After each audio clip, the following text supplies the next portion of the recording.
Emma, can I ask you first? I just had to read it 3 times to convince myself that I'd read it correctly, that a 3 or 4-year-old was chucked out of a nursery class for being transphobic.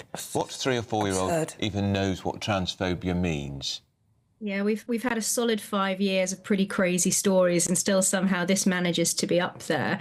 I mean, there are two options here because it mentions sexual orientation in those statistics as well, and we don't know the exact details of the case. It could be that the child has repeated some kind of, homophobic slur, maybe repeated a name that they've heard somewhere else, or it could be that they've said something like, that's a man when that person identifies as a woman or whatever.